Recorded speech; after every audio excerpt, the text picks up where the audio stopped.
All right, welcome everyone to the Zojo webinar. I am Paul Lefevre, the Zojo developer evangelist. And our topic this time is high DPI support with Zojo. And for those of you that regularly attend these webinars, it might look a little bit differently. I'm running with a slightly different screen size normally so that hopefully I can capture an actual high DPI recording and get that posted to YouTube so that at least those of you that watch the recording later will maybe see some stuff in actual high DPI resolution. I don't suspect any of the people watching the webinar live will get anything in high DPI. I don't think Zoom does high DPI transmission of information. I think it maxes out at lower resolutions. But without further ado, let's get started. So what is high DPI? Always a good question to kind of define what it is we're going to talk about. So the acronym itself stands for high dots per inch displays. Pretty standard.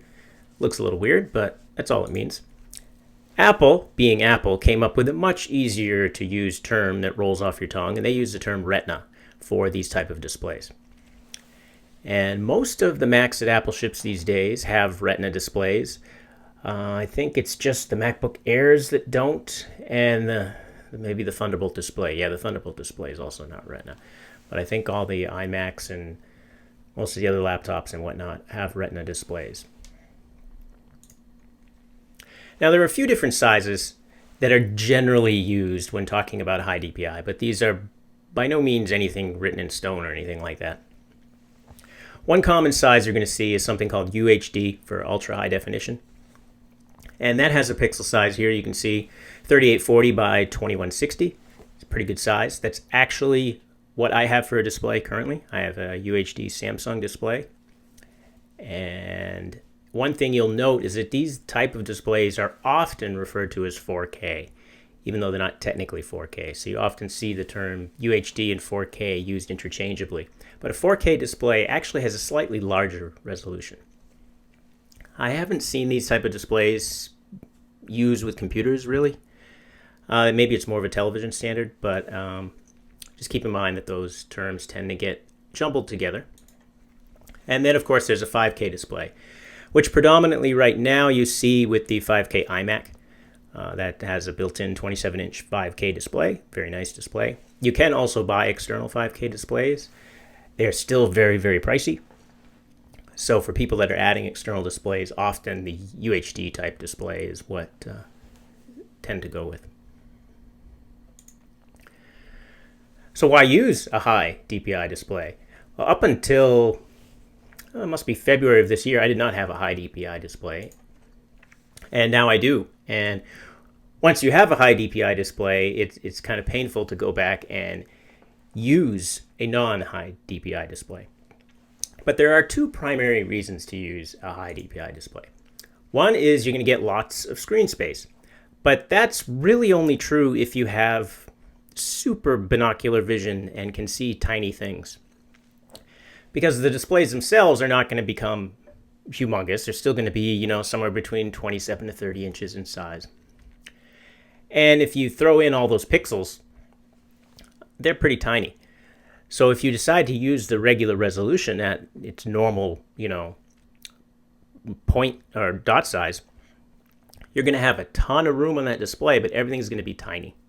And I know some people that like to work that way. They probably have, incredibly sharp vision or maybe have some sort of magnifying thing they hang over their head. But I don't think a lot of people tend to use a high DPI display that way.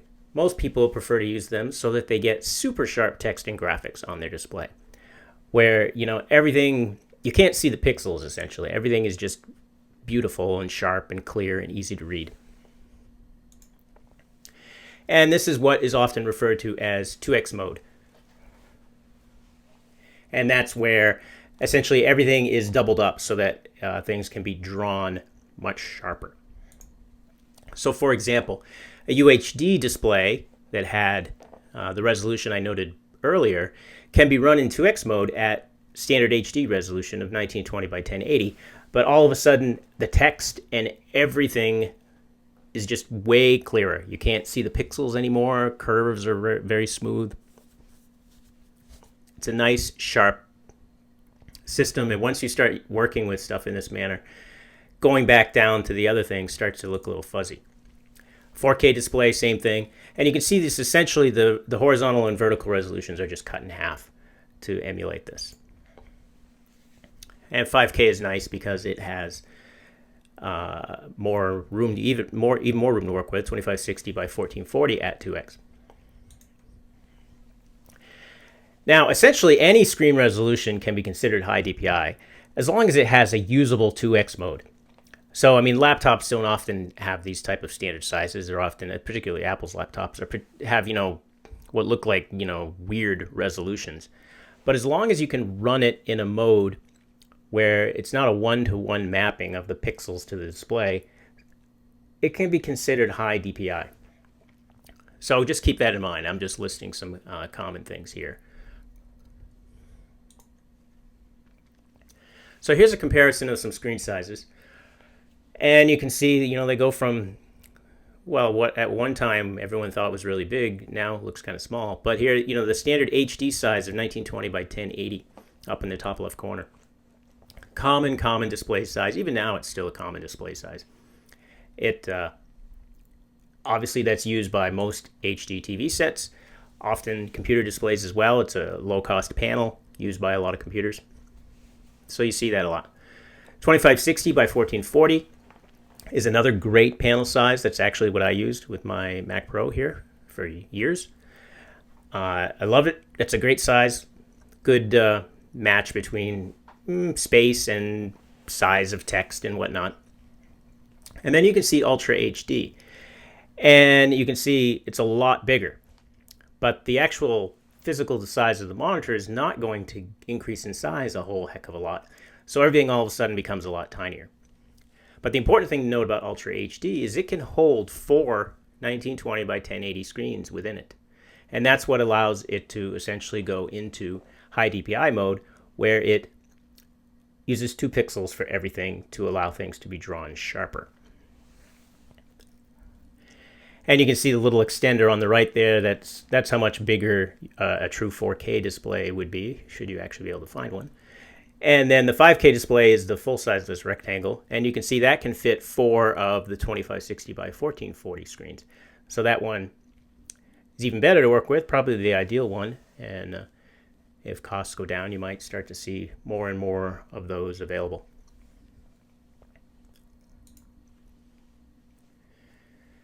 Now, some considerations if you're thinking about going to high DPI. Your computer is going to need or use more graphics memory.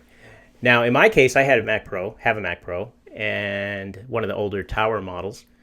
Best computer Apple ever made, in my opinion, and it's highly upgradable. So I was able to get a new graphics card in it that could support high DPI displays, and then get a display that was compatible with the graphics card.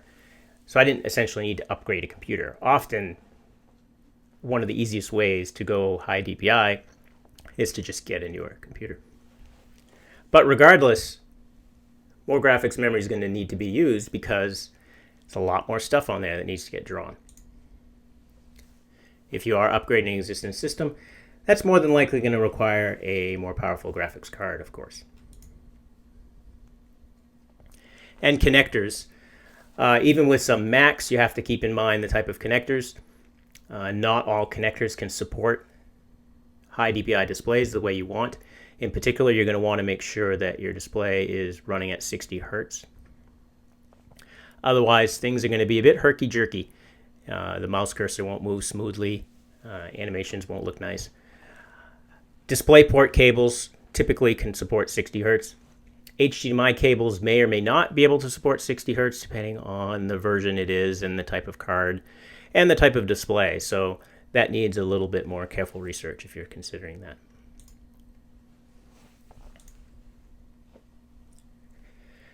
Now we get to the Zojo part, and if you want your apps to take advantage of a super sharp high DPI display, well, they're going to need to be updated because by default they're designed to just run on a 1x screen where each pixel on the display maps to a point in your app design.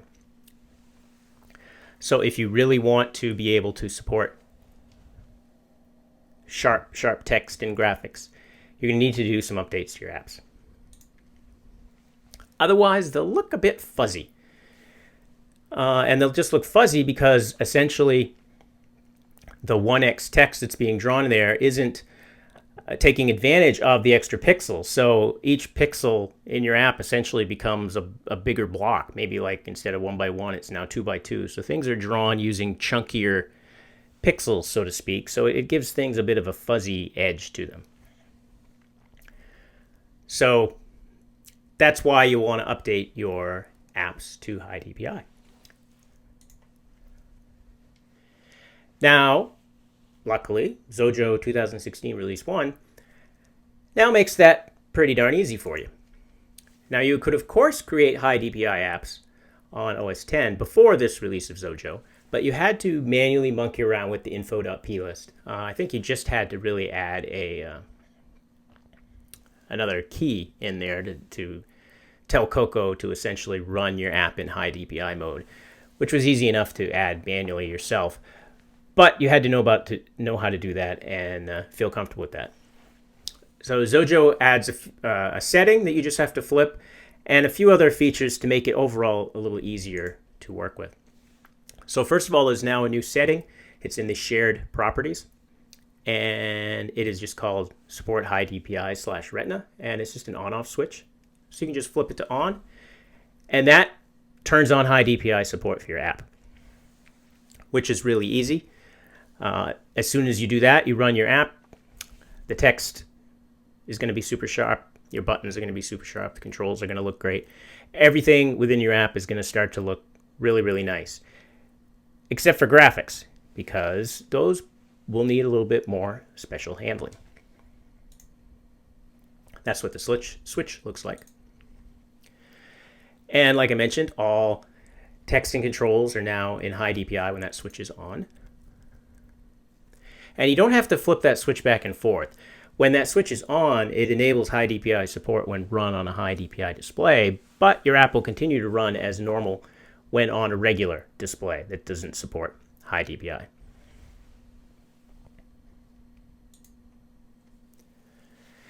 And images are probably the biggest change that you'll need to deal with for updating your apps for High DPI. Because essentially you're going to want higher quality, higher resolution images to display on the High DPI screen so that they don't get scaled up and then become a little bit fuzzy. And Zojo adds something called image sets that makes it really easy to tweak the images that are in your project so that you can have different size resolutions based on whether you're running on a High DPI display or not. And also a nice side effect of all these features is that the Zojo IDE itself is now High DPI on OS X. And it will be on Windows as well soonish, but OS X is the first version that's High DPI enabled, which is very nice if you have a High DPI display, of course. Once you've used the code editor with a nice font in High DPI mode, it's just a dream, and it's hard to go back to working on an older version that doesn't have the High DPI text. Now, managing of graphics can be a little bit manual if you're not using image sets. But the best thing you can do for yourself is make sure that you're doing all your drawing in the paint event of a canvas, for example. When you do this, the scaling essentially happens for you automatically. You'll get back a graphics area that is properly adjusted for the display that's showing the canvas, so to speak.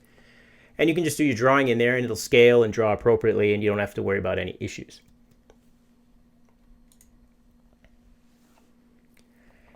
And overall, the big thing to keep in mind is the difference between points and pixels. Now, pixels are the actual dots that are on the display. So that's the full amount of pixels. So, a UHD display was, I forget what it is now, like 3850 or something like that. That's how many pixels it has. But when you're running it in High DPI mode, like I am now, it is running at 1920 points. So for drawing purposes, you refer to things in points, not in raw pixels.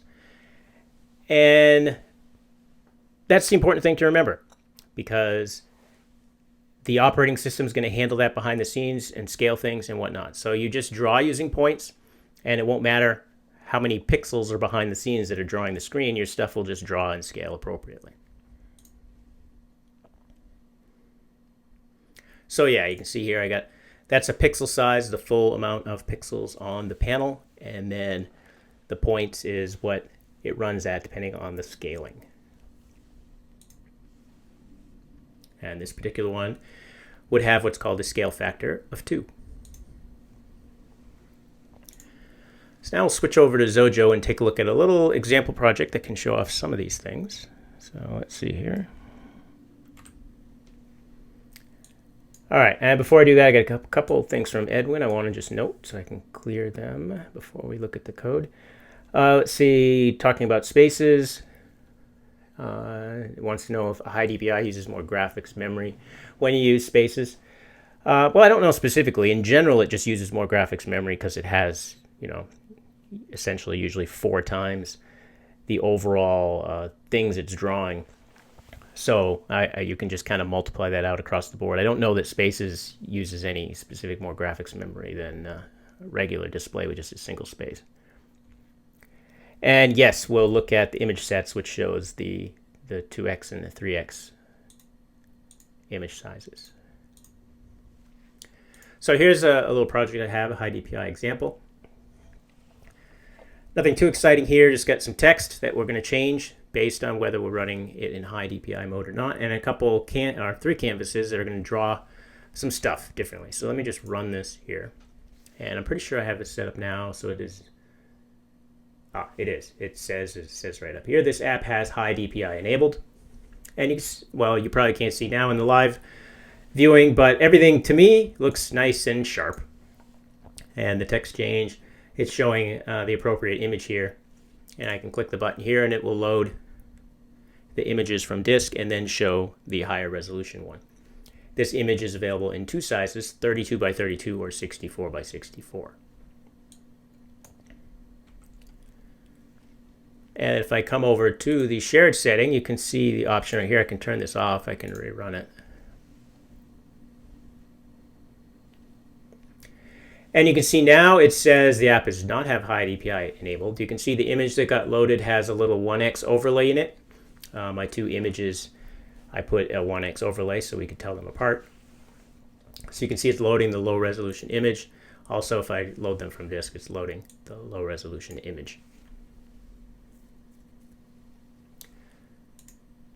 Whoops, now I'm going to want to leave that on.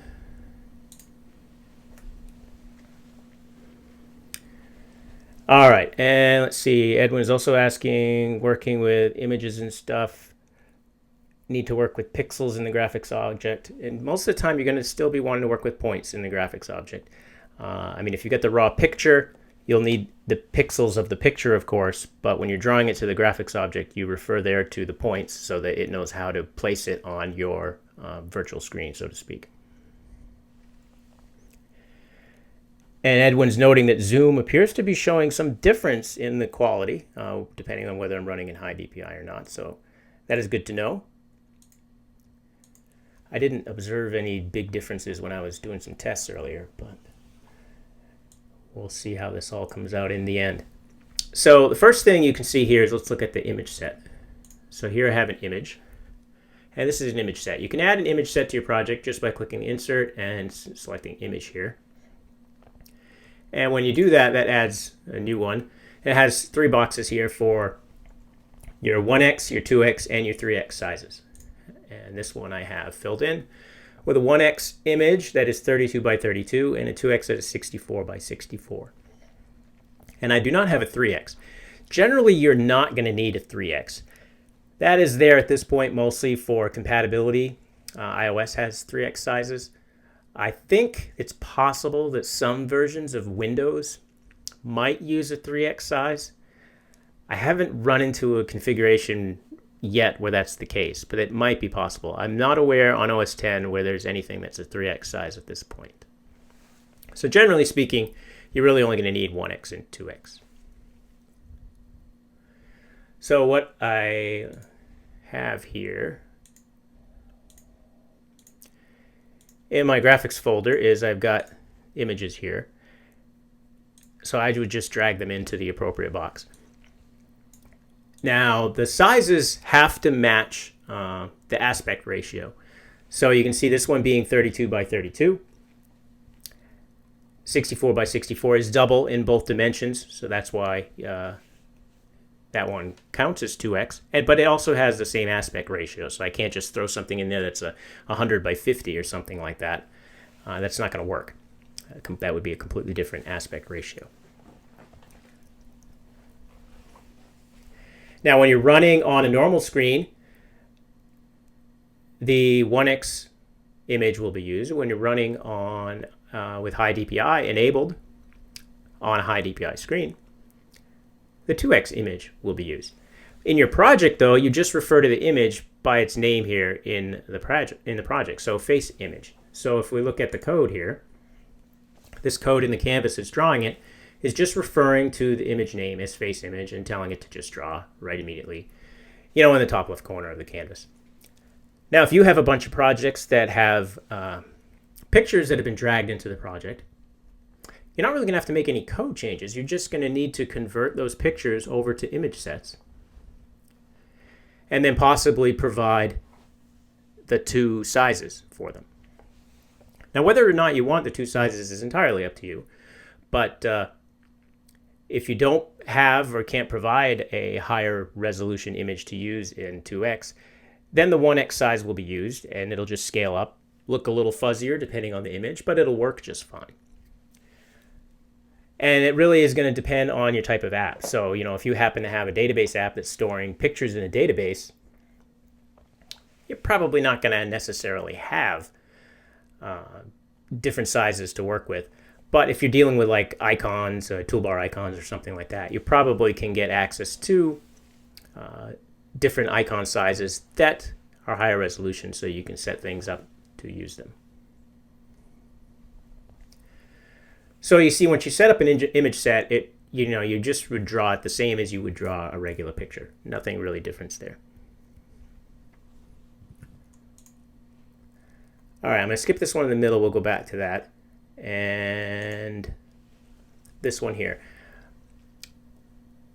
Often people will load images directly from files on the disk rather than having them dragged into the project. And that's fine as well, but may require you to do a little bit more work because, again, you need different sizes, more than likely. Maybe, maybe not. But if you do have the different sizes, you can load them all up so that they can be treated as an image set, essentially, and then the right image can be displayed at runtime. So if we look at the code for this button, you can see that I'm essentially loading the same two pictures that are in the image set, but I'm loading them right off the disk. And I am putting them in an array. So I load the first one, I put it in position 0 of the array, and I load the second one, and I put it in position 1. And then I create a new image, a new picture that has the type of image, and I'm passing in the array. And again, these pictures all have to have the same aspect ratio. And then with that in the array, I then tell the related canvas to reload, and then I'm just drawing this array. That's just a property that's sitting out here. And this again works just like the image set, where it will take whichever picture is appropriate for the current screen being used, and will draw that picture on the screen. And going back to that here. So this allows me to, even though I'm loading the images off of disk, I can load up all the appropriate ones so that they get displayed at runtime for high resolution displays. Now again, you don't have to do this necessarily. If you don't do anything, the regular image would load and draw and probably be scaled up if necessary on a high DPI display.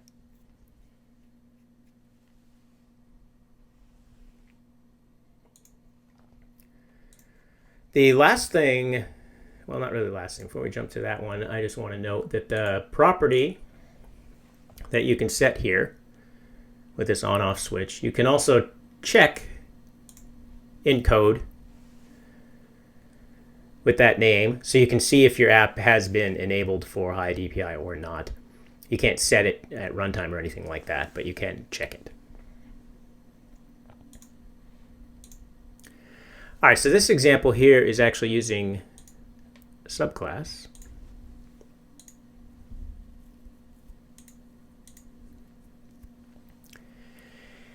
And the subclass here is doing a little bit more advanced stuff. And it is creating a cache image that it can then draw using the pane event. And it allows this cache image to essentially clear itself should the scale factor of the display change. And that can happen, well, most commonly that would happen if someone has a different, a dual monitor setup, and one of the displays is High DPI and another display is not, and they kind of move a window between the displays. That can cause the scale factor to change for the displayed window. And that might mean you want to recreate your bitmap using the different scale factor. Maybe you're loading the lower resolution one from disk. Maybe you're just going to rescale it yourself. You know, whatever. That's up to you. But you're notified that that thing had changed.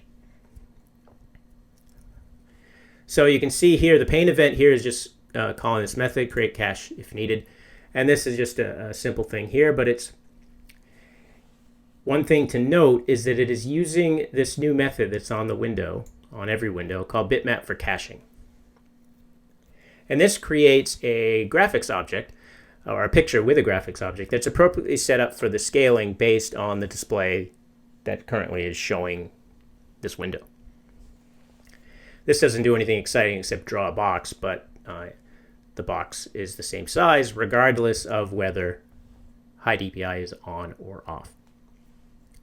And then the scale factor change event handler that can be called when, again, the display showing this stuff changes, is just saying here, hey, something's changed. We're going to clear this cache so that it gets recreated the next time at the appropriate size and whatnot. So like I said, this is a bit of a more advanced technique. Depending on how your app's needed or how your app's built, you may need this to actually handle some of the drawing. And if I rerun that, you'll see that's just drawing a small little box, but regardless of whether High DPI is on or off, the box is always the same size.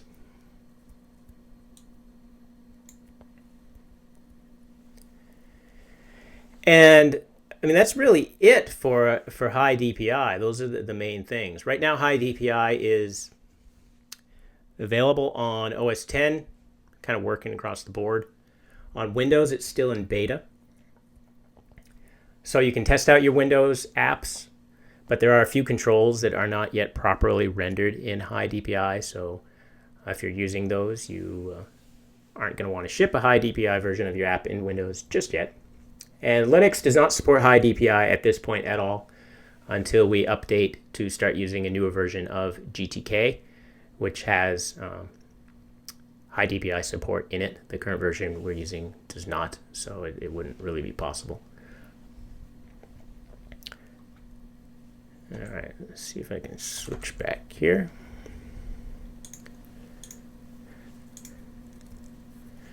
So we looked at some of the new stuff here that's in Zojo that you can take advantage of when you're updating your apps for High DPI. And a few other pieces of info. Apparently it jumped there before it displayed anything. All right, there we go. So in the Dev Center, you can go to this page to read more specifics about the High DPI changes, including some of the additional events and properties that are on the window and canvas and picture classes. And a couple of the engineers have written some useful blog posts on our blog. You can head over there and check. They just came out within the last few weeks. And first one is from Joe Ranieri and talks about how to use the bitmap for caching thing a little bit. And then the second one is a much longer post written by Greg Olone about the process we went through to upgrading the Zojo IDE itself, a very large project, as many of you know, to be High DPI compatible. And there's some good little practical tips and techniques in there that maybe will help you as you look at your apps. And when this gets posted, I will have all these links up on the Dev Center page for this webinar as well, so you can find them there if you need them. Now, if you don't have a High DPI display yet, at least on OS X, you can kind of simulate one. And you can use a tool called Quartz Debug. It's a utility that's part of Xcode. You have to manually go get it, though. It's in the graphics tool package. And what it does is it simulates a High DPI screen on a standard display by essentially having the pixels, or cutting the pixels in half in both the horizontal and vertical dimensions to simulate a High DPI screen. Now, how useful this is depends largely on the size of the display you're starting with, the pixels on the display you're starting with, and how small you can work with things. So, for example, if you have a regular HD display, 1920 by 1080, then you cut that in half. You're not going to be, loving life a whole heck of a lot. You're going to have a pretty tiny display. It's under 1,000 pixels across. I mean, it'll be tight, but it will show how things will look, from a sharpness standpoint, and allow you to test things when they're on, when you have the High DPI on and enabled. So that's probably the minimum standard display size you can go with to try to simulate High DPI. But if you have a larger display, particularly one of those 2560 ones, well, you can flip Quartz Debug on and run that in High DPI mode with a little slightly better resolution, and maybe be a little happier. I think that gets you down to 1280 by 720 or something like that. And that was tight. It's doable, and I still laugh, we laugh at how small it is, but I remember the first high resolution display I had was a whopping, I think it was 640 by 400 monochrome screen on an Atari ST. And, that was awesome back in the day. Lots of screen real estate, super sharp. It would be hilarious how tiny that would look these days.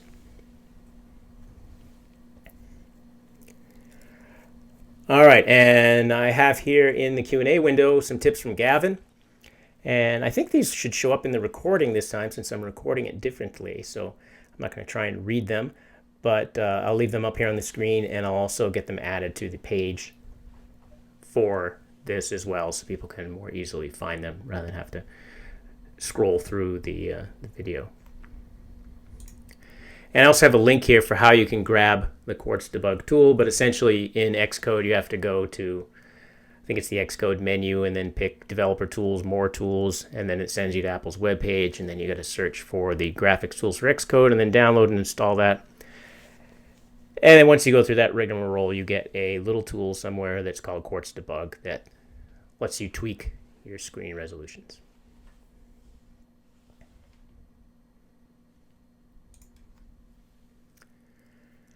All right, and it's time for my regular plug on the Zojo Developer Conference 2016. Before I dive into that, I see here that Edwin has asked about when the next Zojo Talk podcast episode comes out, and that actually came out earlier today. And that is with Kimball Larson, so you can head on to your podcast client and grab that if it hasn't already automatically downloaded that for you. So Zojo Developers Conference this year is in Houston, Texas, October 5th through the 7th, fall conference. And the session list is now available on our website, so if you haven't wandered over there to check it out, certainly do so. Lots of sessions this year from new presenters and with different topics than in past years, so it's I think it'd be pretty exciting for people that have been, particularly for the last several years, to get a lot of new stuff to hear about, and also for people that haven't been in the last several years. I checked with Dana. We're over 50% full right now, a little bit ahead of schedule based on past years. So if you're pondering this, work out your plan so you can make sure you can register sooner rather than later. It has been known to sell out in the past, and you don't want to end up figuring it out at the last minute, like, all right, I decided I'm going to go, and then when you want to sign up, find out you ran out of space. So Zojo.com/XDC, you can get all that information. Fire hose of knowledge is my favorite quote from an attendee, because there is a lot of stuff going on there. In addition to the 30 sessions, there's a ton of people you're going to talk with and meet and eat with and hang out with, and everyone's sharing information about something. It's a lot. It's a lot. And it's great. People love it. All right, and that is the end. So see the Q&A window if anything new here. Gavin says thank you for Zojo to adding High DPI, and well, we're happy to have that added. And certainly, as myself being a newer member of the High DPI club, I am also very happy to have it added. My aging eyes like having larger, sharper text that is easier for me to read.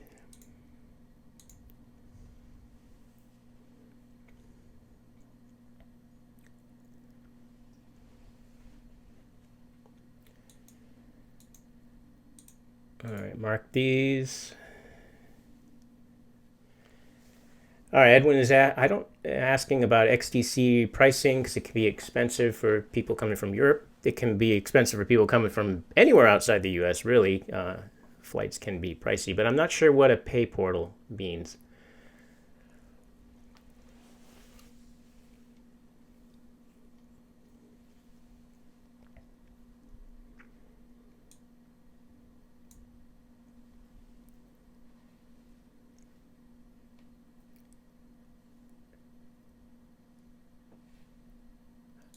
Something like Google Hangout. So regarding XDC, yeah, we don't have any specific plans for anything like that at the moment. Last year we did record the sessions, and they were available for purchase. I don't know, a couple months after the conference itself. I haven't heard specifics on whether we're going to be doing that again this year, but it's a possibility, I suppose. It's also possible that I may do some sort of live webinar or podcast recording or something like that from XDC. Each year I kind of go in with high hopes thinking I'll be able to do that, but usually I'm so busy that I haven't been able to kind of squeeze that in yet. But it's always a possibility. If I get enough interest from hearing from people about that, I'll maybe see if I can get something actually into the schedule so that that doesn't end up falling by the wayside. Joost is asking, or I could say that right. Joost, I think, is how he told me that is pronounced. Hopefully I'm remembering that correctly. Is there a schedule yet for High DPI out of beta on Windows? And I don't know if we have a specific schedule, but we do have, I think, all the items that are tagged as known issues on Windows right now that are keeping it in beta are slated for 2016 release 2. So we'll see how that goes, but we don't want to keep that in beta too long, so hopefully at least the majority of items will be hit in 2016 release 2, and then maybe it'll be out of beta. If not, probably the release after that, but I don't expect that I'll be in beta for too long.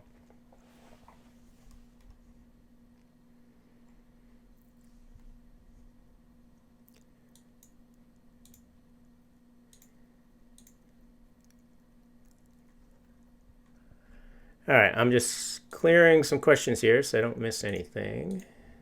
And I'm sure, I guess people watching live don't probably see the questions on the screen, but the people who watch the recording probably will, because I'm recording it differently this time.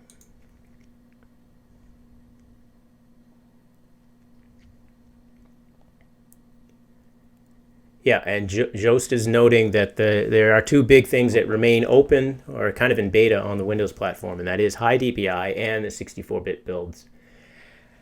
And we're hoping to knock those off as soon as we can. I think High DPI will probably be easier to knock off than finalizing the 64-bit builds on Windows. That does have an external dependency with a linker that's a little bit out of our hands.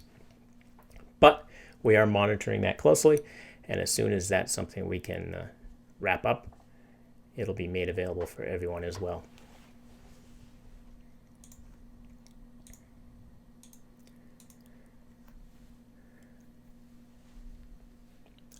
All right, well, I think we've reached the end of this webinar.